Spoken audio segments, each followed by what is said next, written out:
പ്രമാണിച്ചിട്ടുള്ള ആനുകൂല്യ വിതരണങ്ങൾ വിവിധ മേഖലകളിലേക്കുള്ളത് നാളെ മുതൽ ആരംഭിക്കുന്നു. ഓണം പ്രമാണിച്ച് സംസ്ഥാന സർക്കാർ ജീവനക്കാർക്കും അധ്യാപകർക്കും 4500 രൂപ ബോണസ് അനുവദിച്ച് സർക്കാർ. ബോണസിന് അർഹതയില്ലാത്ത ജീവനക്കാർക്ക് പ്രത്യേക ഉത്സവബത്തയായി 3000 രൂപ ലഭിക്കും. ഓണം അടുത്തെത്തിയിരിക്കെ സർക്കാർ ജീവനക്കാർക്കും പെൻഷൻകാർക്കും ആശ്വാസം നൽകുന്നതാണ് പുതിയ തീരുമാനം. ഉത്സവബത്ത വിതരണം ഓഗസ്റ്റ് 17 നാളെ മുതൽ ആരംഭിക്കും. ബോണസിന് അർഹതയില്ലാത്ത സർക്കാർ ജീവനക്കാർക്കും പ്രത്യേക ഉത്സവബത്ത ലഭിക്കുന്ന തരത്തിലാണ് തീരുമാനം. ഇതോടെ ബോണസ് ലഭിക്കാത്ത ജീവനക്കാർക്കും ഓണക്കാലത്ത് സാമ്പത്തിക സഹായം ലഭിക്കും. സർവീസ് പെൻഷൻകാർക്ക് 1250 രൂപയുടെ പ്രത്യേക ഉത്സവബത്ത ലഭിക്കും. പങ്കാളിത്ത പെൻഷൻ പദ്ധതി പ്രകാരം വിരമിച്ച പെൻഷൻകാർക്കും പ്രത്യേക ഉത്സവബത്ത അനുവദിച്ചിട്ടുണ്ട്.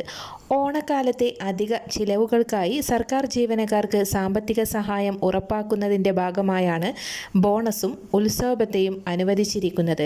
ജീവനക്കാരുടെയും അധ്യാപകരുടെയും വിവിധ വിഭാഗങ്ങളെ ഉൾപ്പെടുത്തിയാണ് ആനുകൂല്യങ്ങൾ നിശ്ചയിച്ചിരിക്കുന്നത്. അതേസമയം സംസ്ഥാനത്തെ എല്ലാ സർക്കാർ ജീവനക്കാർക്കും 20,000 രൂപ അഡ്വാൻസ് അനുവദിച്ചിട്ടുണ്ട്. പാർട്ട് ടൈം ജീവനക്കാർക്കും 6000 രൂപ അഡ്വാൻസ് ലഭിക്കും. ഓണം അടുത്തിരിക്കെ ബോണസ്, ഉത്സവബത്ത, അഡ്വാൻസ് എന്നിവ ഒരേ സമയം ലഭിക്കുന്നത് സർക്കാർ ജീവനക്കാർക്ക് സാമ്പത്തികമായി ആശ്വാസകരമാകും. ഓണക്കാലത്തെ കുടുംബ ചെലവുകൾക്കും ആഘോഷങ്ങൾക്കുമായി ജീവനക്കാർക്ക് ഈ തുക പ്രയോജനപ്പെടുത്താവുന്നതാണ്. ഓണത്തോടനുബന്ധിച്ച് വിവിധ മേഖലകളിലേക്കുള്ള ആനുകൂല്യ വിതരണ നടപടികളാണ് ആരംഭിച്ചത്. ഉത്സവബത്ത, ബോണസ്, പെൻഷനുകൾ, വിവിധ മേഖലകളിലേക്കുള്ള കുടിശ്ശിക വിതരണം എന്നിവ ആരംഭിക്കും. സംസ്ഥാന സർക്കാരിൻ്റെ ഭാഗത്തു നിന്നും ഓഗസ്റ്റ് മാസത്തിൽ ഓണത്തോടനുബന്ധിച്ചിട്ടുള്ള സാമൂഹിക സുരക്ഷാ ക്ഷേമ പെൻഷനുകളുടെ ആദ്യ വിതരണ അറിയിപ്പുകൾ എത്തിച്ചേർന്നു.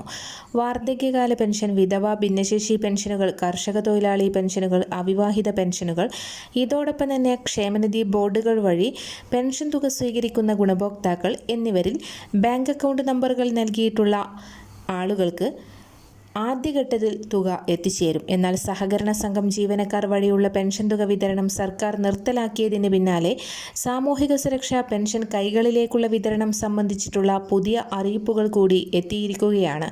ഓണത്തോടനുബന്ധിച്ച് ഗുണഭോക്താക്കൾക്ക് കൂടുതൽ ആനുകൂല്യങ്ങൾ എത്തിച്ചേരും. ഇത്തവണ 2 ഗഡു പെൻഷൻ തുകയായ 4000 രൂപ വരെ എത്തിച്ചേർന്നേക്കുമെന്നാണ് അറിയിപ്പുകൾ. ഓഗസ്റ്റ്, സെപ്റ്റംബർ മാസങ്ങളിൽ നേരത്തെ ഓണത്തോടനുബന്ധിച്ച് LDF സർക്കാർ ചെയ്തിരുന്നതുപോലെ തന്നെ 2 ഗഡു പെൻഷൻ തുക ഗുണഭോക്താക്കളിലേക്ക് ഒന്നിച്ചു നൽകാനാണ് സർക്കാരിൻ്റെ തീരുമാനം.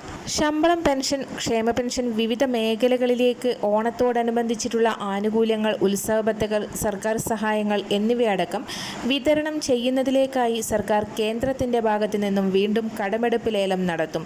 മുംബൈ ഫോർട്ട് ഓഫീസിലെ ഇ-കുബർ പോർട്ടൽ വഴിയാണ് ലേലം നടക്കുക. വിതരണ നടപടികൾ ആരംഭിച്ച സാഹചര്യത്തിൽ വരുന്ന ആഴ്ച മുതൽ വിതരണം പൂർണ്ണമായും അക്കൗണ്ടുകളിലേക്ക് എത്തിച്ചേരും. എന്നാൽ ക്ഷേമ പെൻഷൻ വീട്ടിൽ എത്തിച്ചു നൽകുന്നത് നിർത്തി ഡയറക്റ്റ് ബെനിഫിറ്റ് ട്രാൻസ്ഫർ സംവിധാനം വഴിയാക്കാനുള്ള UDF സർക്കാരിൻ്റെ തീരുമാനത്തിന് പിന്നിൽ പദ്ധതിക്ക് തടയിടാനുള്ള നീക്കമാണെന്ന് ഗുണഭോക്താക്കളെക്കുറിച്ച് പദ്ധതി തന്നെ ഉപേക്ഷിക്കുകയാണ് സർക്കാരിൻ്റെ ലക്ഷ്യമെന്നും പ്രതിപക്ഷം ആരോപിച്ചു. ബാങ്കിംഗ് സേവന മേഖലയ്ക്ക് പുറത്തുള്ള ലക്ഷക്കണക്കിന് വയോജനങ്ങൾക്ക് DBT ഉടൻ നടപ്പിലാക്കുക എന്നുള്ളത് അസാധ്യമാണ്.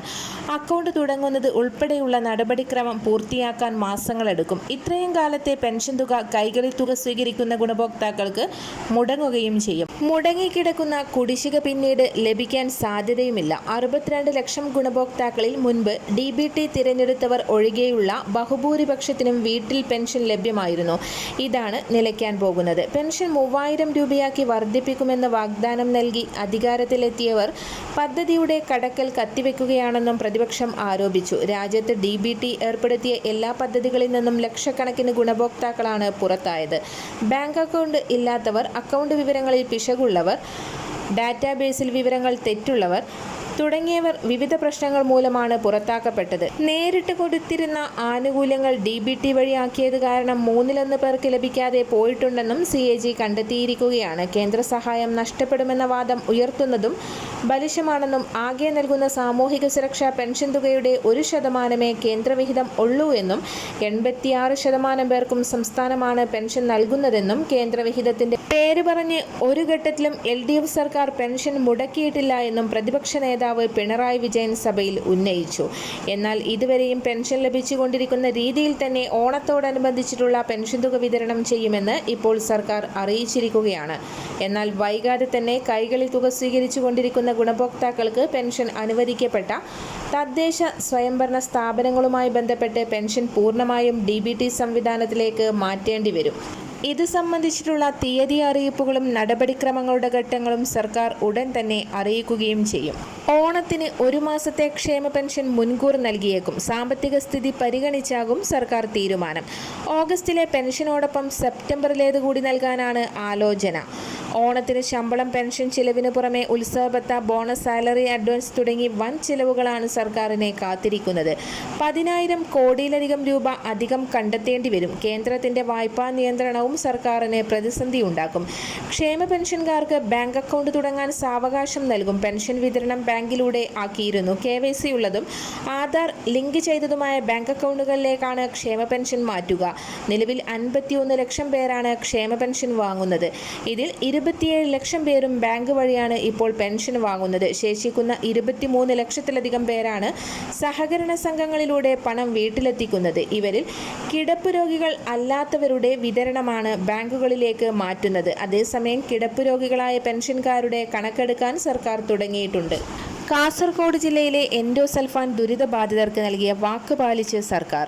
ദുരിതബാധിതരുടെ ക്ഷേമത്തിനായി പുനരധിവാസത്തിനും നടപ്പിലാക്കി വരുന്ന സമഗ്ര പാക്കേജായ സ്നേഹസാന്ത്വനം പദ്ധതിയുടെ തുടർ പ്രവർത്തനങ്ങൾക്കായി 14.40 കോടി രൂപയുടെ ഭരണാനുമതി നൽകി. 2026-27 സാമ്പത്തിക വർഷത്തെ സംസ്ഥാന ബജറ്റിലെ ധനാഭ്യർത്ഥനയിൽ ഉൾപ്പെടുത്തി സാമൂഹിക നീതി വകുപ്പ് വഴിയാണ് തുക അനുവദിച്ചിരിക്കുന്നത്. നിലവിൽ ധനസഹായം ലഭിക്കുന്ന 5208 എൻഡോസൾഫാൻ ഗുണഭോക്താക്കൾക്ക് 2026 ഏപ്രിൽ മുതൽ 2027 മാർച്ച് വരെയുള്ള മാസാന്ത ആശ്വാസ ധനസഹായത്തിനായി തുക അനുവദിച്ചു. കൂടാതെ ദുരിതബാധിതരെ പരിചരിക്കുന്നവർക്ക് നൽകുന്ന മാസാന്ത ധനസഹായമായ ആശ്വാസകിരണം പദ്ധതിക്കായും തുക വകയിരുത്തി. ദുരിതബാധിത കുടുംബങ്ങളുടെ സാമൂഹികവും വിദ്യാഭ്യാസപരവുമായ പിന്തുണ ഉറപ്പാക്കുന്നതിന്റെ ഭാഗമായി 400 കുട്ടികളുടെ 2026-27 അധ്യയന വർഷത്തെ വിദ്യാഭ്യാസ ആനുകൂല്യങ്ങൾക്കായും തുക അനുവദിച്ചു. ഓണത്തിന് ഉത്സവബത്തയും ആനുകൂല്യങ്ങളും നൽകും. ഓണം ഉത്സവബത്തയുടെയും മറ്റു ആനുകൂല്യങ്ങളുടെയും വിതരണത്തിൽ യാതൊരു മാറ്റവും ഉണ്ടാകില്ലെന്ന് മുൻ വർഷത്തെ പോലെ ഇക്കുറിയും സമയബന്ധിതമായി വിതരണം ചെയ്യുമെന്നും മന്ത്രി ബിന്ദു കൃഷ്ണ. പൊതുമേഖലാ സ്ഥാപനങ്ങളിലെ തൊഴിലാളികൾക്കുള്ള ഉത്സവബത്ത മാർഗനിർദ്ദേശങ്ങൾ സംബന്ധിച്ച സർക്കാർ ഉത്തരവ് അടുത്ത മന്ത്രിസഭാ യോഗത്തിൽ ചർച്ച ചെയ്ത് തീരുമാനിക്കും. IT മേഖലയിലെ തൊഴിൽ പ്രശ്നങ്ങളിൽ സർക്കാർ ഇടപെടൽ തുടർന്നുമുണ്ടാകും. മുഖ്യമന്ത്രിയുടെ സമയം ലഭിച്ചാലുടൻ ലേബർ കോഡുമായി ബന്ധപ്പെട്ട ശില്പശാല സംഘടിപ്പിക്കുമെന്നും മന്ത്രി ഉറപ്പു നൽകി. ഓണം, ഉത്സവബത്ത, മറ്റു ആനുകൂല്യ വിതരണം എന്നിവ ചർച്ച ചെയ്യാൻ ചേർന്ന തൊഴിലാളി സംഘടനാ പ്രതിനിധികളുടെ യോഗത്തിൽ സംസാരിക്കുകയായിരുന്നു അദ്ദേഹം. പൂട്ടിക്കിടക്കുന്ന തോട്ടങ്ങളിലെ 2087 തൊഴിലാളികൾക്ക് ഈ വർഷം ഓണത്തിന് 1000 രൂപയുടെ സപ്ലൈകോ ഓണം ഗിഫ്റ്റ് കാർഡ് വിതരണം ചെയ്യും. 3 വർഷത്തിൽ അധികമായി പൂട്ടിക്കിടക്കുന്ന കയർ സ്ഥാപനങ്ങൾ, സ്വകാര്യ പൊതുമേഖലാ സ്ഥാപനങ്ങൾ, എസ്റ്റേറ്റുകൾ എന്നിവിടങ്ങളിൽ 9806 തൊഴിലാളികൾക്ക് ഓണത്തിന് തുക അനുവദിക്കും. 1 അതിലധികമോ വർഷമായി പൂട്ടിക്കിടക്കുന്ന കശുവണ്ടി ഫാക്ടറികളിലെ തൊഴിലാളികൾക്ക് 2500 രൂപ നിരക്കിൽ ധനസഹായം അനുവദിക്കുമെന്നും മന്ത്രി വ്യക്തമാക്കി. ഓണക്കാല ഉത്സവബത്ത 6000 രൂപയായി വർദ്ധിപ്പിച്ച് UDF സർക്കാർ. ആധാരമെഴുത്തുകാർ, പകർപ്പെഴുത്തുകാർ, സ്റ്റാമ്പ് അംഗങ്ങൾ, ക്ഷേമനിധി അംഗങ്ങൾ എന്നിവർക്ക് ബാധകമാണ് ഇത്. 6000-ഓളം വരുന്ന ക്ഷേമനിധി ബോർഡ് അംഗങ്ങൾക്ക് ഉത്സവബത്തയുടെ ആനുകൂല്യം ലഭിക്കുമെന്ന് മന്ത്രി വ്യക്തമാക്കി. മുൻപ് 5500 രൂപയായിരുന്നു ഉത്സവബത്തയായി നൽകിയിരുന്നത്. 500 രൂപയുടെ വർധനവാണ് ഉണ്ടായിരിക്കുന്നത്. അംഗങ്ങളുടെ മക്കൾക്ക് ഉന്നത വിദ്യാഭ്യാസ വായ്പ 3 ലക്ഷത്തിൽ നിന്ന് 6 ലക്ഷമാക്കി വർദ്ധിപ്പിച്ചിട്ടുണ്ട്.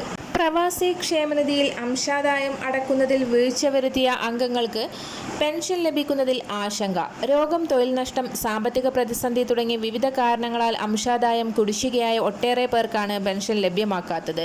ഇവർ ക്ഷേമനിധിയിൽ ഇതുവരെ അടച്ച പണം മാത്രമേ തിരികെ ലഭിക്കുകയുള്ളൂ. അംഗത്തിന് 60 വയസ്സ് പൂർത്തിയാകുന്ന തീയതി വരെ കുടിശ്ശിക അടക്കാനായില്ലെങ്കിൽ പെൻഷൻ ലഭിക്കില്ല. മാത്രമല്ല, പെൻഷനാകുന്ന ദിവസത്തിന് മുൻപ് അപേക്ഷ നൽകാത്തവരും പെൻഷൻ ലഭിക്കാൻ അർഹരല്ലെന്നാണ് ക്ഷേമനിധി ബോർഡിന്റെ കണ്ടെത്തൽ.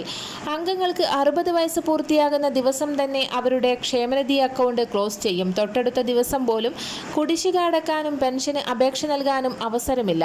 മുൻപ് 1 വർഷത്തിൽ താഴെ മാത്രം കുടിശ്ശികയുള്ളവർക്ക് അത് അടക്കാൻ പ്രത്യേക ഉത്തരവിലൂടെ അവസരം നൽകിയിട്ടുണ്ട്.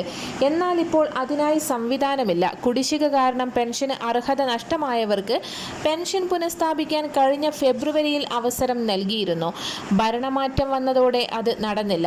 പെൻഷൻ ലഭിക്കാത്തവർ ക്ഷേമനിധി ബോർഡ് തിരുവനന്തപുരം ഹെഡ് ഓഫീസുമായി ബന്ധപ്പെടുമ്പോൾ പരാതി എഴുതി വാങ്ങുന്നുണ്ട്. ഭരണമാറ്റത്തെ തുടർന്ന് പുതിയ ബോർഡ് അംഗങ്ങളുടെ യോഗം ചേർന്നിട്ടില്ലെന്നും അതിൽ തീരുമാനമെടുത്താൽ പെൻഷൻ ലഭിക്കുമെന്നുമാണ് പരാതിക്കാർക്ക് ലഭിക്കുന്ന മറുപടി. 2009 ആരംഭിച്ച പ്രവാസി ക്ഷേമനിധി ബോർഡിൽ 3 വിഭാഗങ്ങൾക്കാണ് അംഗത്വം നൽകുന്നത്. വിദേശത്ത് ഇപ്പോഴും ജോലി തുടരുന്ന പ്രവാസികൾ, ജോലി മതിയാക്കി തിരികെ എത്തിയവർ, 6 മാസമായി ഇതര സംസ്ഥാനങ്ങളിൽ ജീവിക്കുന്ന പ്രവാസികൾ എന്നിവരാണ് അംഗങ്ങൾ. വിദേശത്ത് തുടരുന്നവർ പ്രതിമാസം 350 രൂപ വീതവും മറ്റ് 2 വിഭാഗങ്ങളും പ്രതിമാസം 200 രൂപ വീതവുമാണ് അംശാദായം അടയ്ക്കേണ്ടത്. 5 വർഷത്തിൽ കുറയാതെ അംശാദായം അടച്ച വിദേശത്തുള്ള അംഗങ്ങൾക്ക് ഏറ്റവും കുറഞ്ഞത് 3500 രൂപയും മറ്റ് 2 വിഭാഗങ്ങൾക്കും കുറഞ്ഞത് 3000 രൂപയുമാണ് പെൻഷൻ ലഭിക്കുക. 7000 രൂപ വരെ പെൻഷൻ ലഭിക്കുന്നവരും ഉണ്ട്. കഴിഞ്ഞ മെയ് വരെയുള്ള വിവരങ്ങൾ അനുസരിച്ച് 9.5 ലക്ഷം അംഗങ്ങളാണ് പ്രവാസി ക്ഷേമനിധിയിൽ ഉള്ളത്. 94,000-ലധികം പെൻഷൻകാരുമുണ്ട്. അപേക്ഷ നൽകി 6 മാസത്തിനുള്ളിൽ കിട്ടിയിരുന്ന പെൻഷൻ ഇപ്പോൾ കിട്ടാത്ത അവസ്ഥയുണ്ടെന്ന് കേരള പ്രവാസി വെൽഫെയർ ഓർഗനൈസേഷൻ സംസ്ഥാന ചെയർമാൻ അറിയിച്ചു. EPF പെൻഷൻ സ്കീമിലെ മിനിമം പെൻഷൻ 1000 രൂപയിൽ നിന്ന് 7,500 രൂപയായി ഉയർത്തുന്ന കാര്യം കേന്ദ്ര സർക്കാർ പിന്നീട് പരിഗണിച്ചേക്കും. അതിനിടെ പഴയ EPS 1995 പദ്ധതിക്ക് പകരം നവീകരിച്ച EPS 2026 പദ്ധതി സർക്കാർ വിജ്ഞാപനം ചെയ്തു. പെൻഷൻ ക്ലെയിമുകൾ വേഗത്തിൽ തീർപ്പാക്കുന്നതിനും ഡിജിറ്റൽ ഇടപാടുകൾ കർശനമാക്കുന്നതിനും പുതിയ പദ്ധതിയിൽ മുൻഗണന നൽകുന്നുണ്ടെങ്കിലും പെൻഷൻ കണക്കാക്കുന്ന രീതിയിൽ മാറ്റം വരുത്തിയിട്ടില്ല. മിനിമം പെൻഷൻ വർധനവുമായി ബന്ധപ്പെട്ട് പാർലമെന്റിൽ ഉന്നയിച്ച ചോദ്യങ്ങൾ കേന്ദ്ര തൊഴിൽ മന്ത്രാലയം നൽകിയ മറുപടിയും EPS 95 നാഷണൽ കമ്മിറ്റിയുടെ നേതൃത്വത്തിൽ മിനിമം പെൻഷൻ പ്രതിമാസം 1000 രൂപയിൽ നിന്ന് 7,500 രൂപയായി ഉയർത്തണമെന്നും ക്ഷാമബത്ത അനുവദിക്കണമെന്നുമാണ് തൊഴിലാളി സംഘടനകളുടെ ആവശ്യം. മിനിമം പെൻഷൻ കൂട്ടുന്നത് സംബന്ധിച്ച് സർക്കാർ ഇതുവരെ ഔദ്യോഗിക പ്രഖ്യാപനങ്ങളൊന്നും നടത്തിയിട്ടില്ല. ഫണ്ടിന്റെ സ്ഥിരതയും ഭാവിയിലെ ബാധ്യതകളും കണക്കിലെടുത്ത് മാത്രമേ തീരുമാനമെടുക്കാൻ കഴിയൂ എന്ന് തൊഴിൽ സഹമന്ത്രി അറിയിച്ചു. EPS 1995 കീഴിലുള്ള പെൻഷൻകാർക്ക് പ്രതിമാസം 1000 രൂപ മിനിമം പെൻഷൻ ഉറപ്പാക്കാൻ സർക്കാർ ബജറ്റ് വിഹിതം നൽകുന്നുണ്ട്. EPFO പദ്ധതിയിലേക്ക് നൽകുന്ന 1.16% വേതന വിഹിതത്തിന് പുറമെയാണിത്. ജൂലൈ മുതൽ പ്രാബല്യത്തിൽ വന്ന EPS 2026 പദ്ധതി 1995 എംപ്ലോയീസ് പെൻഷൻ സ്കീമിനും 1971 എംപ്ലോയീസ് ഫാമിലി പെൻഷൻ സ്കീമിനും പകരമുള്ളതാണ്. കോഡ് ഓൺ സോഷ്യൽ സെക്യൂരിറ്റി 2020 കീഴിൽ ഇത് വിജ്ഞാപനം ചെയ്തിരിക്കുന്നത്. പെൻഷൻ ക്ലെയിമുകൾ അപേക്ഷ സമർപ്പിച്ച് 20 ദിവസത്തിനുള്ളിൽ തീർപ്പാക്കണം. പെൻഷൻ ക്ലെയിമുകൾ തീർപ്പാക്കാൻ വൈകുന്ന സാഹചര്യത്തിൽ 12% പലിശ നൽകാൻ പുതിയ പദ്ധതി വ്യവസ്ഥ ചെയ്യുന്നു. തൊഴിലുടമകൾക്ക് ഡിജിറ്റൽ സംവിധാനങ്ങൾ വഴിയുള്ള റിപ്പോർട്ടിംഗും നടപടിക്രമങ്ങളും നിർബന്ധമാക്കി. ഉയർന്ന പെൻഷൻ നൽകുന്നതുമായി ബന്ധപ്പെട്ട വ്യവസ്ഥകൾ പുതിയ പദ്ധതിയിൽ ഉൾപ്പെടുത്തിയിട്ടുണ്ട്. വിരമിക്കുന്നതിന് തൊട്ടുമുൻപ് 60 മാസത്തെ ശമ്പളത്തിന്റെ ശരാശരിയാണ് ഇതിനായി കണക്കിലെടുക്കുന്നത്. ഓണക്കാലത്തെ വിലക്കയറ്റം നിയന്ത്രിക്കാനും ജനങ്ങൾക്ക് ആശ്വാസമൊരുക്കാനും സപ്ലൈകോക്ക് 253 കോടി രൂപ അനുവദിച്ച് സർക്കാർ. ഇതിൽ ഓണവിപണി നടത്തിപ്പിന് 200 കോടി രൂപയും മഞ്ഞക്കാട് വിഭാഗത്തിനുള്ള ഓണക്കിറ്റിനായി 53 കോടി രൂപയുമാണ് ചിലവഴിക്കുക. ഭക്ഷ്യ സിവിൽ സപ്ലൈസ് മന്ത്രി അനൂപ് ജേക്കബിന്റെ അഭ്യർത്ഥന പരിഗണിച്ച് മുഖ്യമന്ത്രിയുടെ ഇടപെടലിനെ തുടർന്നാണ് ധനവകുപ്പ് തുക അനുവദിച്ചത്. ആവശ്യമെങ്കിൽ പിന്നീട് കൂടുതൽ തുക അനുവദിക്കാൻ സർക്കാരിനെ സമീപിക്കുമെന്നും മന്ത്രി അറിയിച്ചു. ഓണക്കാലത്ത് സപ്ലൈകോ വഴി അവശ്യ സാധനങ്ങൾ ന്യായവിലയ്ക്ക് ലഭ്യമാക്കാനും വിപണിയിലെ വിലക്കയറ്റം നിയന്ത്രിക്കാനുമാണ് സർക്കാർ നടപടി. ഇത്രയും വലിയ തുക ഒരുമിച്ച് ഓണവിപണിക്കായി മുൻപ് അനുവദിച്ചിട്ടില്ലെന്നും അനൂപ് ജേക്കബ് വ്യക്തമാക്കി. സർക്കാരിന്റെ വിപണി ഇടപെടൽ കൂടുതൽ കാര്യക്ഷമമാക്കാനും വിലക്കയറ്റം നിയന്ത്രിക്കാനുമുള്ള മാർക്കറ്റ് ഇന്റർവെൻഷൻ സ്കീമിൽ നിന്ന് തുക അനുവദിക്കണമെന്നും മന്ത്രി ആവശ്യപ്പെട്ടിരുന്നു. സംസ്ഥാനത്ത് പരിമിതമായ തോതിൽ പ്രത്യേക വിഭാഗങ്ങൾക്കായി നേരത്തെ ഓണത്തിന് സഹായങ്ങൾ നൽകിയിരുന്നെങ്കിലും സംസ്ഥാന വ്യാപകമായ സൗജന്യ ഓണക്കിറ്റ് പദ്ധതി ഉണ്ടായിരുന്നില്ല. പിണറായി സർക്കാർ അധികാരത്തിലെത്തിയ ശേഷം കോവിഡ് കാലത്താണ് മഹാമാരിയുടെ പശ്ചാത്തലത്തിൽ സംസ്ഥാനത്തെ എല്ലാ റേഷൻ കാർഡ് ഉടമകൾക്കും സൗജന്യ ഓണക്കിറ്റ് വിതരണം ചെയ്തത്. ഏതാനും വർഷം ഇത് തുടർന്നു. 2022 മുതൽ സാമ്പത്തിക സാഹചര്യങ്ങൾ കണക്കിലെടുത്ത് ഓണക്കിറ്റിന്റെ വിതരണം മഞ്ഞക്കാർഡ് പോലുള്ള മുൻഗണനാ വിഭാഗങ്ങളിലേക്ക് പരിമിതപ്പെടുത്തി. മറ്റ് റേഷൻ കാർഡ് ഉടമകൾക്ക് സപ്ലൈകോയുടെ ഓണച്ചന്തകളിലൂടെ സബ്സിഡി നിരക്കിൽ സാധനങ്ങൾ ലഭ്യമാക്കുന്ന രീതിയും നിലവിൽ വന്നു. വിപണി ഇടപെടൽ ശക്തമാക്കുന്നതിന് മുന്നോടിയായി കേന്ദ്ര സർക്കാർ അടുത്തിടെ സപ്ലൈകോക്ക് 90 കോടി രൂപ അനുവദിച്ചിരുന്നു.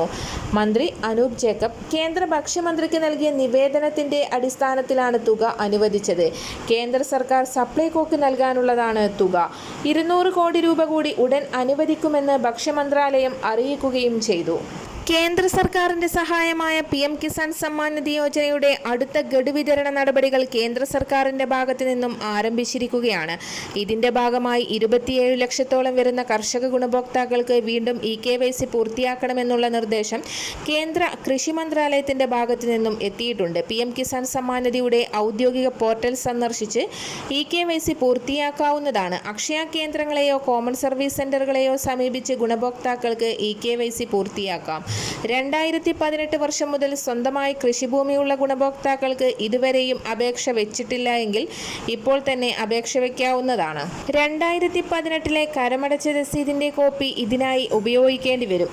കരമടച്ച രസീതിനോടൊപ്പം റേഷൻ കാർഡിന്റെ പകർപ്പ്, മൊബൈൽ നമ്പർ, ബാങ്ക് പാസ്ബുക്കിന്റെ പകർപ്പ് എന്നിവ ഉപയോഗിച്ച് കോമൺ സർവീസ് സെന്ററുകളെയോ അക്ഷയ കേന്ദ്രങ്ങളെയോ സമീപിച്ച് PM കിസാൻ സമ്മാൻ നിധിയിലേക്ക് അപേക്ഷ വയ്ക്കാവുന്നതാണ്. ഓണത്തോടനുബന്ധിച്ച് ഗുണഭോക്താക്കൾക്ക് 24 ഗഡുവായ 2000 രൂപ വീതം വിതരണം ആരംഭിക്കും. ഓണത്തോടനുബന്ധിച്ച് കേന്ദ്ര സംസ്ഥാന സർക്കാരുകളുടെ സഹായങ്ങൾ ഉൾപ്പെടെ പരമാവധി 4000 രൂപ വീതമാണ് ഓരോ വീടുകളിലേക്കും എത്തിച്ചേരുക. കൂടുതൽ പ്രഖ്യാപനങ്ങൾ ഉടൻ തന്നെ പ്രതീക്ഷിക്കാം. എല്ലാവിധ സർക്കാർ അറിയിപ്പുകൾക്കും മറ്റു വാർത്തകൾക്കുമായി ഈ ചാനൽ സബ്സ്ക്രൈബ് ചെയ്യുക.